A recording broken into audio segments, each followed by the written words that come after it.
Hi, this is Jennifer Bangser, and welcome to the Westport Library's Open Book Radio program. We're delighted to be here at WPKN down in Bridgeport. We get the privilege of sharing some of the exciting things we have planned at the Westport Library, which is not your ordinary library.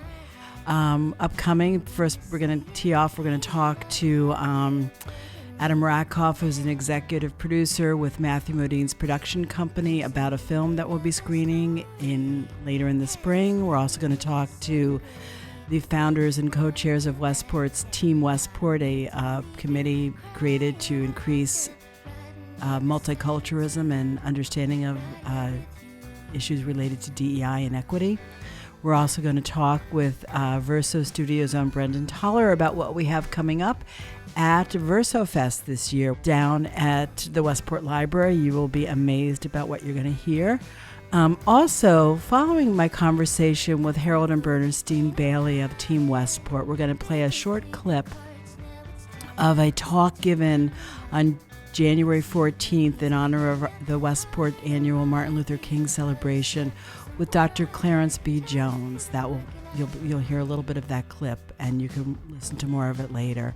Meanwhile, you'll hear a few highlights of what we've been up to and what to expect, but you can always go to the Westport Library website and sign up for our e-newsletter, or just peruse our calendar and dig into some of the recordings we have on our YouTube channel, because there's something for everyone at the Westport Library. So thanks again to our friends here at WPKN. So first off, here's my conversation with Adam Rackoff.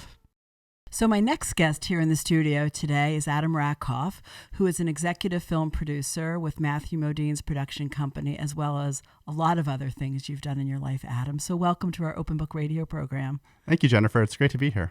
Yes, and we're excited to talk about, on April 11th, we're going to be screening the film Downwind, which is one of the recent documentary produced by Matthew's company with you. Mm-hmm. And it's a really powerful story. And I want to tee up by why don't we just define downwind? Because Sure. That's the entry point, I think. Yeah. Well, I mean, the term downwind refers to anyone that is downwind, literally, of, in the case of our documentary, the Mercury, Nevada nuclear testing site, where the U.S. government tested over 920 bombs, full-scale detonations on American soil. And there were 3 states primarily that were the most affected by this, the radiation exposure from this, and they were New Mexico, Nevada, and of course Utah. But as the film illustrates, really everyone in the United States was downwind because of the winds and how they blew the radiation all over the country. I think I read in one of the descriptions of the movie, we were all downwind. Exactly. Is the phrase. And the number 928 is significant, exactly. As you mentioned. That's the number of bombs that were tested between 1951 and as late as 1993. Yeah, when they finally stopped the testing, although it's quite prescient right now because they're discussing again testing bombs. And it's like, as the film illustrates, there's really no reason to keep testing. It's sort of this weird show of force, like, we have them, so we can test them, but they know they work. There's not really a valid reason for them to continue the testing. If anything, it's just going to cause more issues than anything that they might gain from the research or study of it. Right. Tell me why this particular story resonated for Matthew to choose as a documentary. Yeah, so Matthew grew up in Utah, and he's from a large family. He's the youngest of 7 children, and he spent most of his young life moving around, and his father was a drive-in movie theater manager, so that kind of took them all over the sort of Southwest and into California eventually. And his family there are still many members of his family living in Utah. And so it was very real to him. So many of his family and friends were affected by this testing. His father died of cancer. Many of their friends did. Others in his family have been dealing with health issues. So it's very personal to him for that reason. Yeah. Right.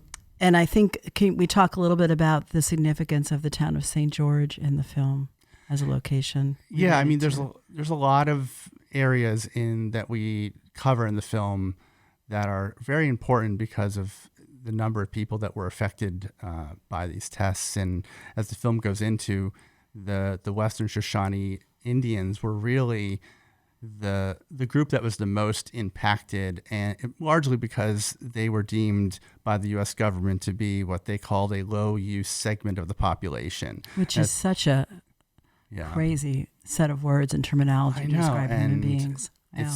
It's just hard to believe that there were we've had so many accidents with nuclear reactors and other things throughout the world, whether Chernobyl or 3 Mile Island.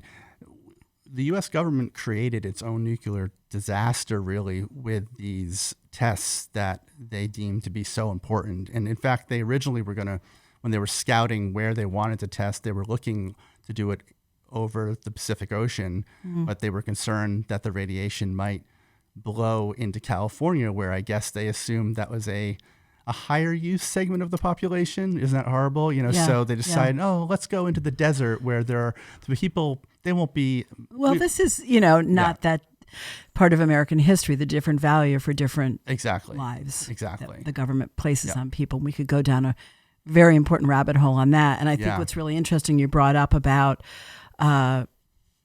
nuclear reactors and accidents, because it's talked about the site of Boxcar in the film, where it was the equivalent of 65 Hiroshima bombs, 2.5 times more radiation than the Chernobyl reactor accident. Right.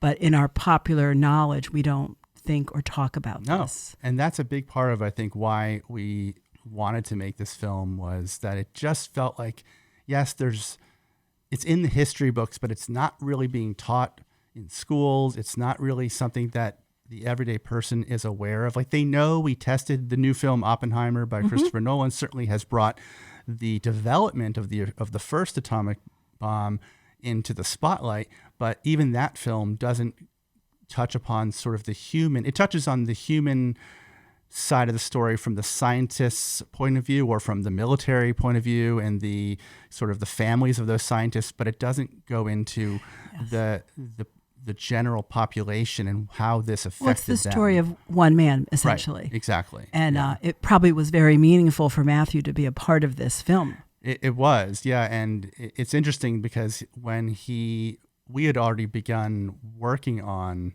for some time, this documentary, Downwind, when he was added to the cast of Oppenheimer. So it was interesting that happened, and it was a smaller, he has a supporting role as Vannevar Bush in the film, which, he had previously worked with Christopher Nolan on The Dark Knight Rises. So they have a relationship, and I think Nolan is known for kind of bringing back actors that he enjoys working with, that are easy to work with, that he just doesn't have to worry about, if he's going to get a good performance or not. And so it was a nice little opportunity for Matthew to kind of contribute to Oppenheimer. But yeah, this film really, it's sort of coincidental that this all happened at the same time. It wasn't planned that way. It's a wonderful coincidence to highlight the issue. It is. And we were we became well aware of it as Oppenheimer was coming out and the buzz was sort of building, and we realized, we better try to do our best to capitalize on this buzz and let our film kind of, if anything, take advantage of that and to get more people to see it. It's a tough subject matter to watch and to learn about. It's not an uplifting film per se. It's a sad story, but it's an important story. And the film had its premiere at Slam Dance out in Park City. It did, just about a year ago. Yeah, and it made sense, Utah, a place to present the film and it got a lot of great publicity and coverage from local media because of the Utah connection and the Downwinder communities that live in that area. Well, for those of you who are listening, the film Downwind will be playing at the Westport Library on April 11th. Matthew Modine will be here in conversation. So he'll be available for questions and answers. And Adam, as you said, he's very generous with his time and obviously very passionate about the subject. So please come with thoughtful questions to watch the film. I've not allowed myself to watch too many clips from it because I want to be really present in the moment for a documentary. But what I have read about it, it just sounds really important and powerful. And combined with the new Scorsese film, Killers of the Flower Moon, highlighting the experience of Native Americans in this country, what happened in Oklahoma, and this is another story of taking advantage of a people in tremendously impactful ways that haven't really gone away. Yeah, no, it's very sad. So to bring light to these stories is really important. And I was thinking about, like, you mentioned how this film isn't easy to watch. To get a film like this just distributed, to get the audience is tough, because the whole topic of getting information to make a film like this probably wasn't easy, and also the problem of distributing it. So there's a real problem of information, isn't there? There absolutely is. It's always hard to get any type of documentary like this produced, but more, it's actually easier today to do it independently, as we did, than it used to be. The harder part is finding the distribution partner that will take a chance on you and see the value in it, and put some weight behind it to try to help it get out there. And so we did find a partner in Gravitas Ventures who helped us release the film. We first released it last August on the sort of various VOD platforms, and we tried to time that to kind of coincide with the release of Oppenheimer. And now it's available on a variety of streaming platforms, most prominently Peacock. And Peacock is NBC Universal company, which is also going to be which distributed Oppenheimer. So Oppenheimer will be coming by the time we do our talk here at the library. Oppenheimer will be streaming on Peacock as well. So, that's wonderful. So we can kind of incorporate that with our resource guides and things that we develop. And I think what's really interesting about a library showing a film like this, we are a place for people to get information. Sure. The true information. It's not like just Googling and finding it. You're coming here for authentic, verified stories. And we are also a place that's uniquely positioned, I think, for intergenerational engagement with these kinds of stories. So I'm hoping those that are listening, if you have junior high or high school kids or college kids that want to know more about these issues that aren't going away, as we know, because there's still proposals to do nuclear testing. Right. There's still people suffering from the effects of radiation. And I think that bringing these conversations to the public at a library are really important. So hopefully it will stimulate some ongoing dialogue. If Absolutely. not here, you'll take what you learn from the movie to other communities and share the story. Because as we know, we're all downwind, which I think is a great way of phrasing. It is, about. And in our film, we show some maps that the U.S. government and other organizations had put out that really show kind of where the radiation spread, and you can see very clearly a large swath of it went right along the coast of Connecticut, the southern coast of Connecticut. So it was here. It may be not here anymore. That's interesting, because they talk about clusters of breast cancer and different kinds of cancers in different geographies. Yep. Those clusters exist for a reason. Exactly. There's got to be, we always say, well, why do these people have cancer and these people don't? Well, maybe they were exposed to something that people over here weren't, and so that's the big question the film kind of raises, is that there was a John Wayne film, The Conqueror, that filmed not too far from the test site, and they were told in the 50s not to worry about it, right? And of course, historically, over the course of the next 10, 20 years, more than 50% of the cast and crew died of cancer from that film. So that's statistically much higher than a normal sampling of the public. Is it sometimes the word anecdotal comes about because not enough studies been done? Maybe we don't have the technology to not make that information anecdotal. Right. And we watch what happened with the Canadian wildfires. So if anybody wants to look at or learn more about the transmission of anything in the air across continents, the wildfires, the volcano in Iceland, right, and nuclear bomb testing, exactly, is part of that too. Well, it's a somber topic and a really important topic, and we're just delighted to have met you, Adam. Oh, thank you. And your willingness and understanding of Yeah. what we can do here at the Westport Library, showing a film on our amazing video wall, which has incredible resolution and sound systems. So you will come and watch Downwind if you're listening. It's a free event, so there is no cost to the public, but please register. And you will leave moved, I imagine. So Yeah. yeah. And it's not a very long film. It's under 90 minutes. So I think, it's a digestible story. You can, it's not like this 2.5. It's not like Oppenheimer. Which didn't seem as long because No, it was it didn't. such a gripping story that Yeah. it went by in a flash of light. No pun intended. Right. That was not funny, but so that will be happening, and Matthew will be in conversation with somebody yet to be named, but you will not be disappointed. So please follow the Westport Library's website, sign up for our newsletter if you haven't already, and you'll be the first to sign up and get tickets to this amazing screening of Downwind, produced with Adam Rackoff and Partners and Matthew Modine. So, Adam, thank you for your time. Thank you so much. Okay. Hi, so I'm sitting here with my next guest, Harold and Bernicestine Bailey, who are Westport residents. It's delightful to have you here in the recording studios at the Westport Library. Thank you. It's great to be here. Yep, absolutely. Yeah, and we've known each other for a few years, but we're going to have a nice little conversation about partnerships and what you've done with Westport, with TEAM Westport, and I'll let you share with the audience what the definition of TEAM Westport is, and then we can dive into some of the programs and initiatives that you've worked so hard on over the past 15 years. How many 20. years? 20 How about years. that? Goodness. Yeah. Yep, Wow. 2 decades. So, Bernstein, why don't you tell us a little bit of what does TEAM Westport mean and what is it? Okay. Well, TEAM Westport, and it turns out that TEAM really is an acronym, but it fits appropriately. TEAM stands for Together Effectively Achieving Multiculturalism. And as I said, we've been in business, quote unquote, for the past 20 years. And that was one of the early names. We were trying to figure out a name that worked well, and that seemed to really fit the bill. And so we decided to come up with that moniker that we've been using all that time.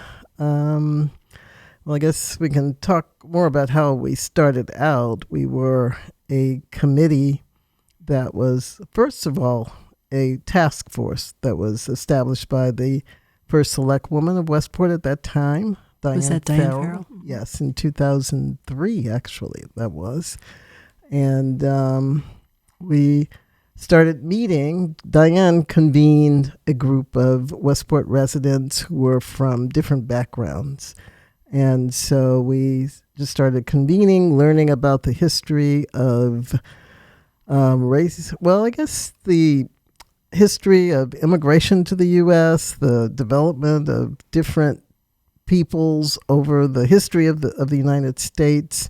And so we came together and noticed that we all had common bonds related to, quote unquote, to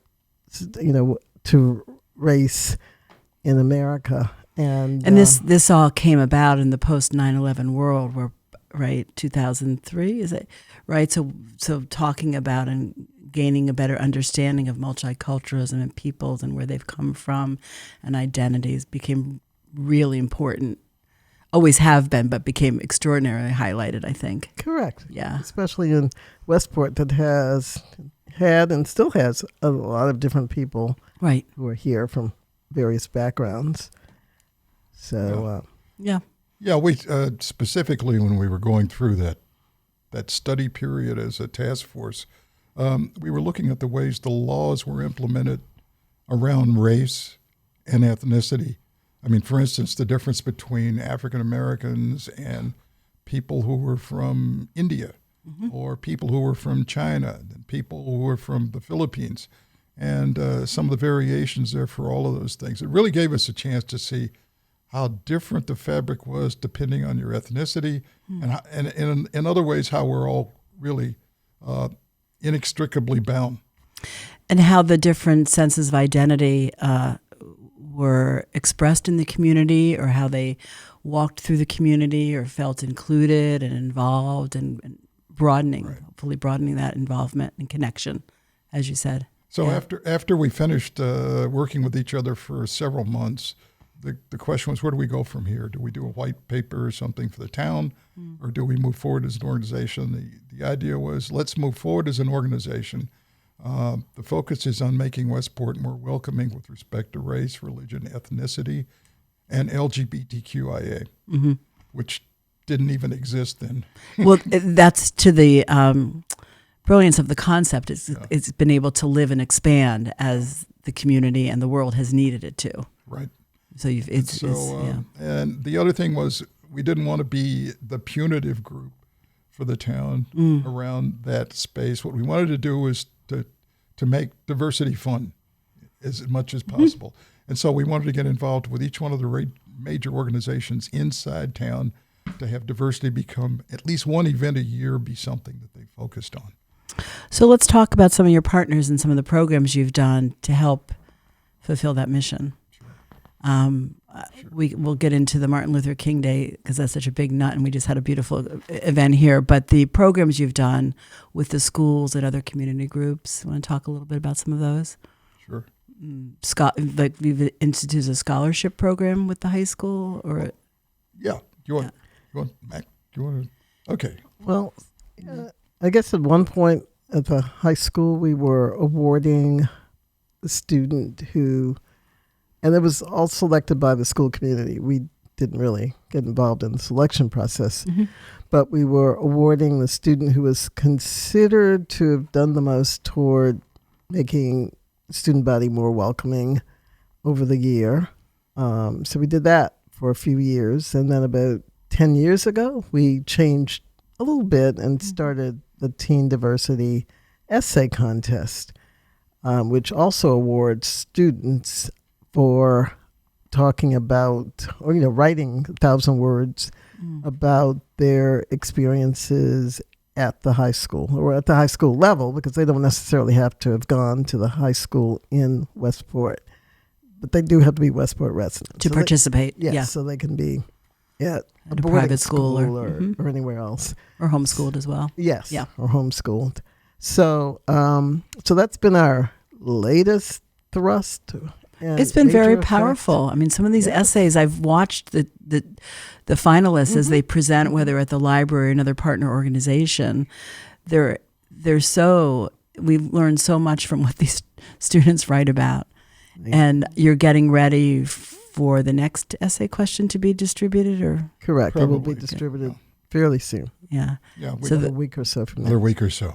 So the question's not out there yet. We can't share that. Yeah, no, that's okay. it. Not yet. No sneak peek. But the essay contest has also had far more impact than we ever anticipated. Oh, in what way? And well, for one thing, let's talk about in Westport itself, and then there's outside of Westport. Yeah. The outside Westport piece was when we took the subject of white privilege, which, because AP picked up on it, it got us literally international attention. Yes, I remember that. The question was, why is this predominantly white community talking about white privilege? And that ended up getting us on CNN. It ended up getting us in a number of different places that we never would have anticipated. But the whole idea was to take that subject and to get people to talk about it and to get kids to think about it. And we got some excellent essays out of that one. How did the students react to this national eye on the competition? The students kind of didn't. It was interesting. Yeah. But the main thing they were concerned about was, what does it do inside? Yeah. And the truth is, some of those essays really opened up some issues in high school culture here that needed to be addressed, that led to what is now been called the equity study. The Board of Education reacted to it. There were other things that happened over a period of time. And now a lot of the work that's going on around equity and social emotional learning were driven by some of those essays. That's a lot of power for the students to realize that they had, right, in responding to an important question and triggering this evolution of a program to deal with these issues that were uncovered. I would think that would resonate for those kids and part of their journey in their life, talking about this experience, being part of this essay question. I certainly hope so. They didn't know it was going to have that kind of impact. No. But boy, has it had that impact over the last decade. What was one of the issues at the school in particular, if you want to share, that came out that helped develop into the eyes on equity more the kids were experiencing? The essays talked about their personal experiences. Yeah.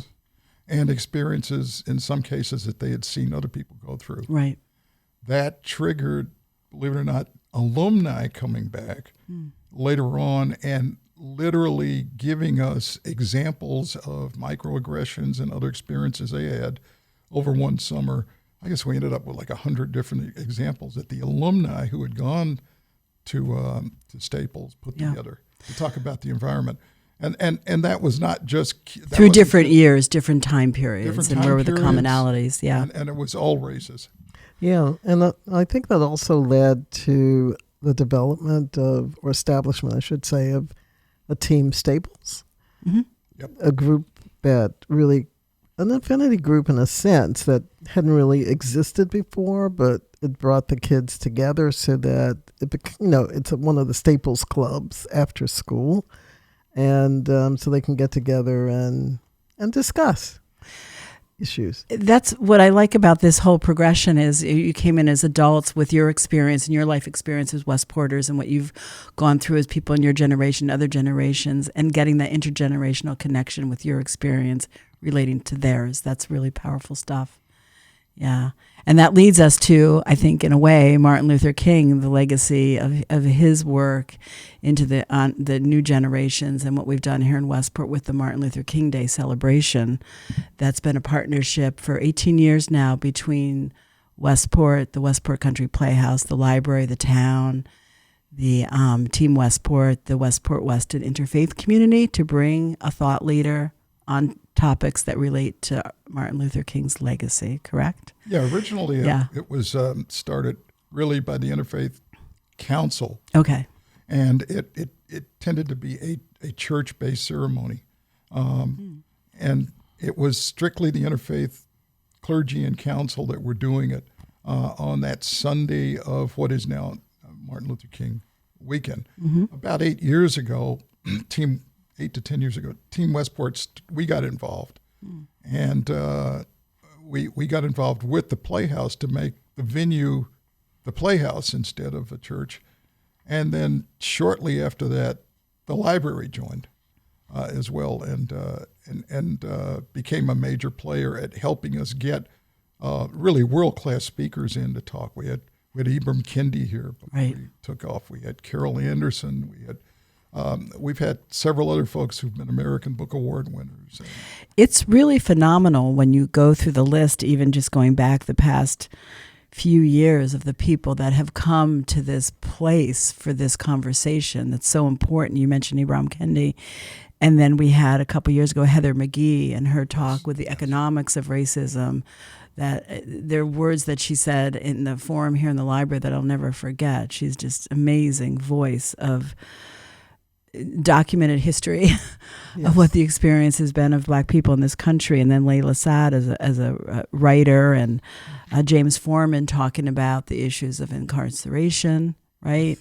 And we don't shy away from the tough issues with this presentation. It makes it really valuable and brings a lot of really important eyes on the community as a place to share these important conversations. And hopefully now with the technology we have here at the library with recording, and the talks are on the YouTube channel, so people who are listening can go to the library's YouTube channel and find some of these conversations, particularly the one we just had a couple of weeks, January 14th, which was a phenomenal afternoon here in the library. We were at capacity with people standing to come and watch Dr. Clarence Jones in conversation with Craig Melvin. So we want to talk a little bit about your experience being a part of this program this year with Dr. Jones? Bernstein? Almost speechless. Yes, right, yeah. We were amazed at the turnout. We were, so happy to have someone who's, I call it a living legend. Yeah. Because he's still among us and has had so many direct experiences with Martin Luther King, Reverend Dr. I like to say Martin Luther King Jr., who hasn't been with us for quite a while now. So it was amazing. And from what I can tell, the community received him very well.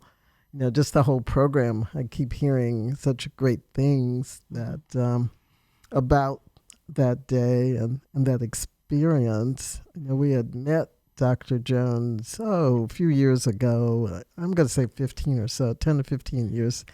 Time kind of runs together here in New York City. So it was just great to be able to touch base with him again. Yeah, I think it was really transformative. That's a great word. In a lot of ways for us personally in the community. He just brought together so many things. When you go back to the beginning, if you look at the beginning as Martin Luther King, he brought us right back there and talked about the core of why we need to keep doing what has been doing with DEI being denigrated, with CRT and all these things. Yeah. With all of those things getting a pall over them and people running away from them, he kind of brought us back to why those things are absolutely fundamental for moving forward for all of us. Yeah, I mean, his journey is remarkable, and he was at once a force of nature in his presence, but also very vulnerable, and to be able to convey those two things is a remarkable human being. And I think his vulnerability, that's what I'm remembering, the stories he shared about being in the room when really important discussions were being had with advisors and counsel, as well as the Reverend himself. And his just eye on the future always, really. There was really history also that I think we heard in there. Yeah. He told us some things about what went into the I Have a Dream speech, certain aspects of it. He told us things about the psychological condition of King shortly before. And protecting him. Yes. And then even his own recognition, that was so incredibly powerful. I hope listeners will watch the program on our YouTube channel, because feeling that he should have done more is that feeling that, and that's what probably keeps him going at 93, knowing that you can always do a little bit more. Yeah. Right? Yes. And he signed books, and I was working with him in the book signing, and just the people in line, the privilege they felt being next to him was pretty powerful stuff. So it was a wonderful day for the community, a wonderful day to celebrate still some of the principles that we're still working really hard on. And we're delighted to have the two of you as part of the library family helping us bring these conversations to us. And and then we're eagerly planning for next year already, right? Yes. So, but we'll leave that for future conversations. And I think, is there anything else you guys want to add about your work here with the library, or what to watch for the essay question that will come up soon, right? That will be. It should be out within the next couple of weeks. Okay. And then, But our work with the library continues in a ton of other ways. We're working on the Common Ground area. Yes. We have a number of different lectures and discussions that will be coming up this year. The library has been a great partner. Thank you. Yeah, I think the first Common Ground is coming up the second week in February, so watch for that in our newsletters on our website for those of you that are listening. Those will be really important conversation with national, regional leaders on how do we find common ground here. Yeah. We can do it. Absolutely. Can. Okay. Thank you so much for your time today. Thank you. Thank you. So thanks again to Harold and Bernicestine for joining me today to talk about their important work that hopefully resonates beyond just this community. And now I want to play for you a short clip from a absolutely powerful conversation that happened in the Trust Forum at the Westport Library in celebration of the Reverend Dr. Martin Luther King Jr. with Dr. Clarence B. Jones, where he's asked by Craig Melvin, host of today's show, also Westport resident, to share a little bit more insight of some of his experience with Dr. King. And what you're about to listen to is a very, at once, very powerful and vulnerable moment that shows his close relationship with the Reverend. So have a listen. The Dr. King that we celebrate tomorrow, Right. The Dr. King that we've come to romanticize in this country since his assassination in 1968. That's the King that my kids know, the I Have a Dream speech King, the letter from Birmingham jail King. You, I would imagine, got to see and know a side of Dr. King that most did not. Tell us something about... I'll tell you one thing, one story. Okay. Dr. King's personal physician summoned Stanley Levison, certified public accountant, lawyer, close personal confidant of Dr. King, almost served as a kind of surrogate father to him. Says, you guys got to come up and I got to talk to you urgently. What it is? He says, Martin, he's really in bad shape. So I said, what do you mean by that? He says, he's just coming apart. I don't know how he functions on a day. I have to protect, he's my patient. I said, well, I say, Arthur Logan is his name. I said, Arthur, I understand. I see it. I said, Harry Belafonte and I were talking about it. Stanley and I understand what he's going through. I understand some of the reasons for it, and so forth and so on.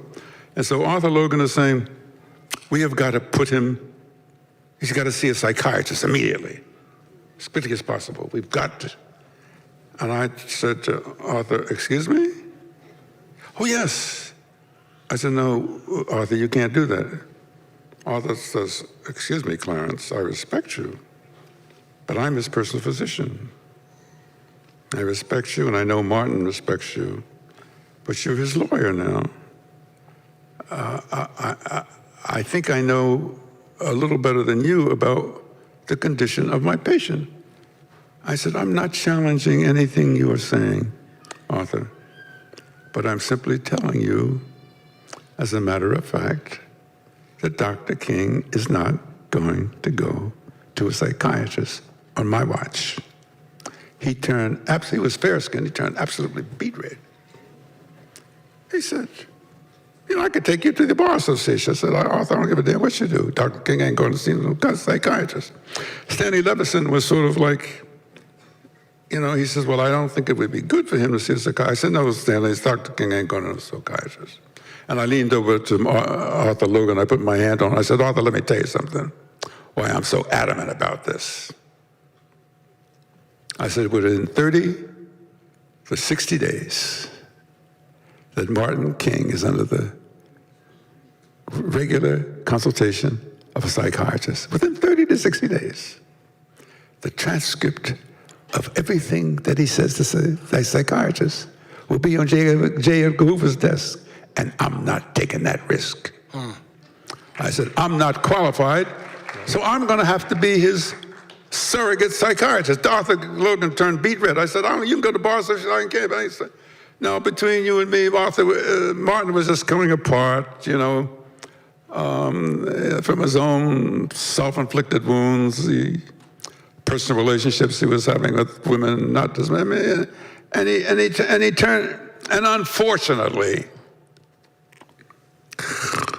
it's because of the nature of the relationship that I had. I was younger than he was. And I don't know why. He just trusted me. I don't know. There's nothing special about me. He just trusted me. That's all I can tell you. He just trusted me. He asked me why he trusted me. I did a number of things for him to trust me, but he trusted me. And so he was, in effect, what we would call having a nervous breakdown. And I felt it was my job to keep him together, keep him functioning as best as I could. We're thankful you did. And we're thankful. Did the best I could. And we're thankful you're here as well. Did the best that I could.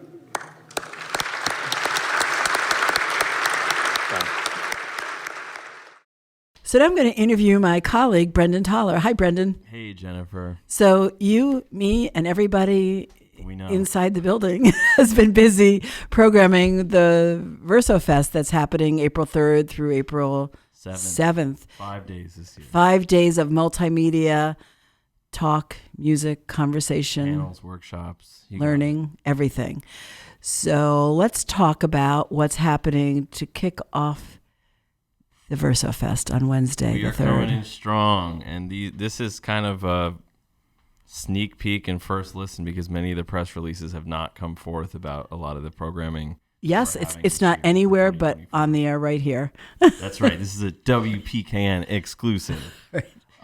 So Wednesday, the 3rd, get ready because Chuck D is coming to the Westport Library and Verso What? Studios. That's right.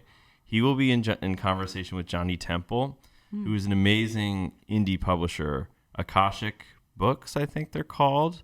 A lot of nonfiction, political nonfiction. My favorite writer, Ian Svenonius, published a lot of his books on that label, an imprint. So Chuck is coming to discuss his life, his artwork, and his latest graphic novel, Studio, the Naffic Gravel art trilogy of Chuck D, and with an introduction by June Archer, Wow. local media mogul. Yeah. And Studio is really kind of Chuck's thoughts on the whole pandemic and the Biden administration and kind of these tumultuous times that we're unfortunately in this country. So I haven't seen the book. It looks beautiful. It'll obviously be for sale here.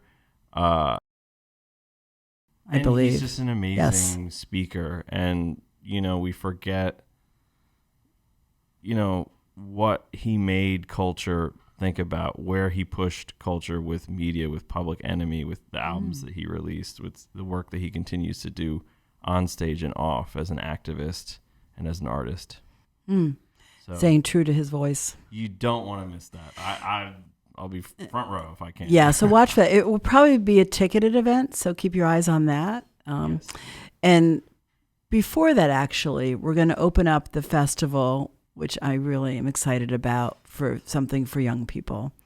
It will be a workshop from the teachrock.org foundation that some of you listeners may be familiar with. It's Stephen Van Zant's foundation to create curriculum to increase children's and high school kids' interest in learning through the history of rock and roll and all things related to rock and roll, and run by Bill Carbone, who's a friend of the library, and he's been here before. So they'll be doing a workshop about the history of hip-hop and related items right before Chuck D comes. So we're hoping that that we're confident that the timing will be such that Chuck D will pop in the workshop, and some of the youth in that workshop will get a glimpse of the man, which is Inspire the next generation. yes, Yeah. very exciting. So that we won't be exhausted yet. That's just Wednesday.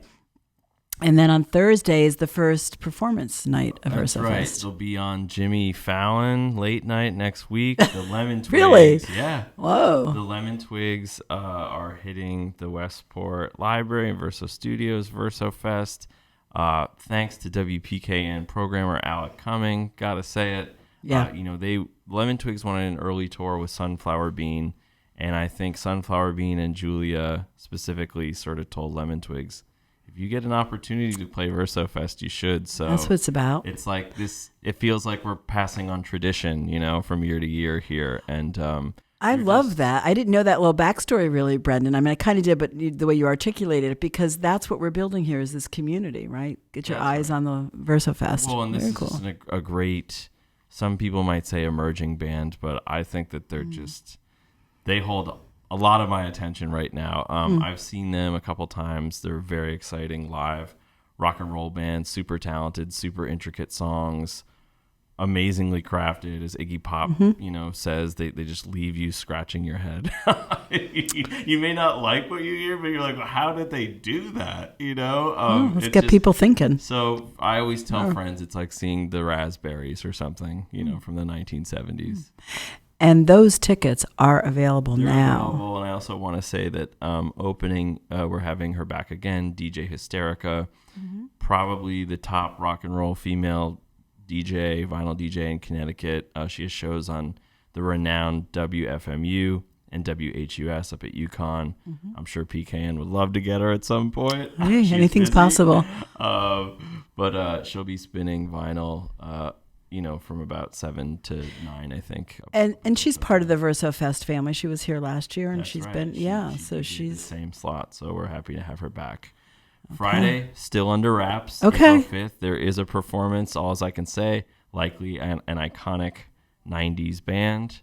Okay, with keep not your calendar. one, but 2 hits, so it should be, So keep your calendar free so you can snag those tickets as soon as they become available, which should be, sometime in the next few weeks or so, I think, right? Yes. Yeah. And then the real substance for many of the festival, the Saturday and Sunday, where we have not only our keynote conversations and talks, we have workshops and panels. Mm-hmm. So let's start out with Saturday. Saturday and Sunday this year, we're going to have Record Riots, who curate the wonderful PKN Music Mash. This is in a much more concentrated amount of vendors. There'll be 10 different vendors each day, Saturday and Sunday, different vendors. And again, curated by the wonderful folks at Record Riots. And then Saturday, we'll just highlight some of the main events. Tony Visconti, the amazing producer of David Bowie. Who else? He did strings for The Move. There was a great New Yorker profile, Talk of the Town piece on him. He's kind of pop music's longest working producer, I think. Wow. T-Rex, also Thin Lizzy. My brain is really calcifying here. Yeah, I think I'm a huge fan. I've met him. I spent a whole day with him in the studio last year with Kelly Riley for her song "Happiness Lasts," Right. and he did the strings on that. He's super nice guy. It's going to be an amazing conversation. I think it's sold out. We have an in-person wait list. We have an in-person wait list, so get yourself on the wait list because things do open up, and it may be recorded as well. So if you miss out, it may end up on the library's YouTube channel, but we'll keep you informed about that. So that's kicking off Saturday at 1 o'clock. And 1 o'clock. At 3 o'clock, we have Audrey Golden, who has written a book, I Thought I Heard You Speak, Women at Factory Records. Now, Factory Records has been popularized by 24-hour party people, many biopics, many documentaries, many books, but we only hear about the men. We don't hear about the myriad of women who are in the organization making videos, writing press releases, in bands, making videos. So this is just an incredible narrative that was published in the UK, but I think they found a US publisher as of January. So it feels like VersoFest gets the exclusive here for the US. That's awesome. And New Haven Independent's own arts reporter, Karen Ponzio, will be moderating that discussion. So are the books available for purchase? Yeah, they'll be available for purchase. Yeah, for purchase, and we're considering this another Verso Book Club event. Yes, which launched back in the fall with Brendan's conversation with Howard Fishman and the Connie Converse book, which was really interesting. And that conversation you can watch on our YouTube channel. Yes. We're going to give you guys a lot to listen to and be busy. So that's that, and then a couple of the workshops that are happening on Saturday. Saturday afternoon, we're going to have some music career coaching with Matt Starr, who will also be teaching a Verso University course here. Matt is a super in-demand session drummer and touring drummer, has played for a long time with Ace Frehley from Kiss, Mr. Big, has worked with the esteemed rock producer Mike Chapman. He's gotten to live his dream. It's actually funny, Matt was a teacher at the music school in the small town of Portland, Connecticut, where I come from. So we've kind of really traveled in these same circles. And he's terrific. So he's going to teach, Brendan mentioned Verso University, which is a lifelong learning initiative at the library. Matt's going to teach a class for professional musicians and kind of getting their career to act together. And that's going to be, I believe it's going to be March 7th at the library, 7 p.m. And that'll go for 3 sessions. And the workshop at VersoFest will be kind of a culmination of that. 3 o'clock on Saturday. Yeah, 3 o'clock on Saturday. And of course, Saturday, early evening, late afternoon, John Densmore, the drummer of The Doors, in conversation with Alison Camerata from CNN. Big music fan. She's just publishing her memoir, Combat Love, which I think the Westport Library will have an event for the week prior. Yes, earlier than VersoFest. You can find that on the website soon. Wow. And So this is not your typical kind of Doors, how crazy was Jim Morrison. I mean, you'll get plenty of that.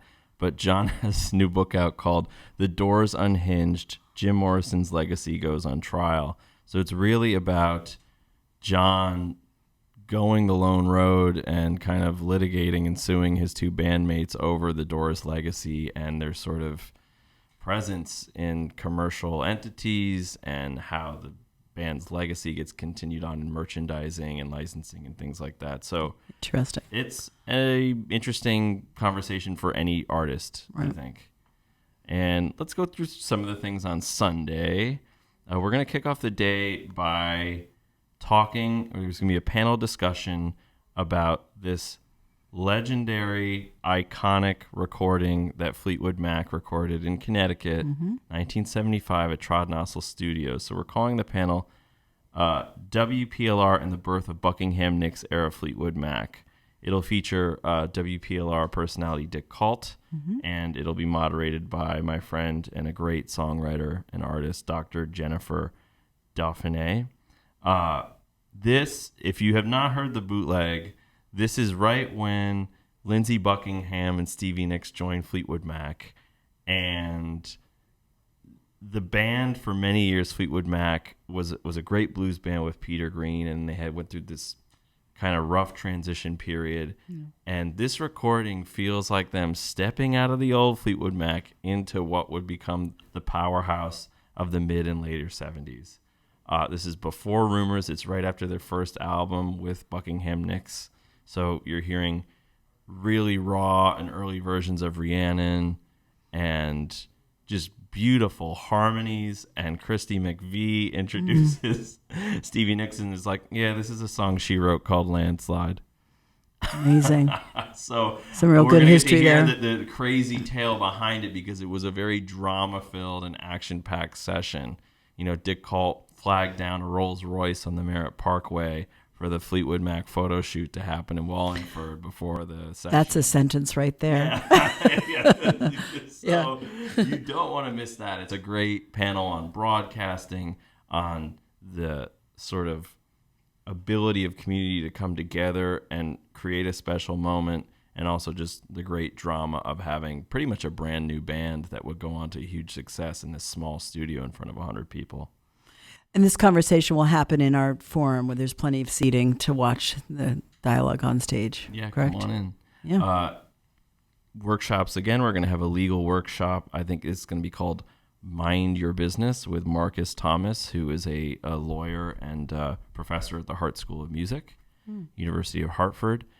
He presented this at the Ready Set conference in New Haven, and he's going to kind of duplicate it here, but it's how to manage your royalties, publishing splits, what to do with the Spotify and Apple Music registering of your music and Bandcamp, and how to really get the business end together. So it'll be a great primer for all you musicians out there.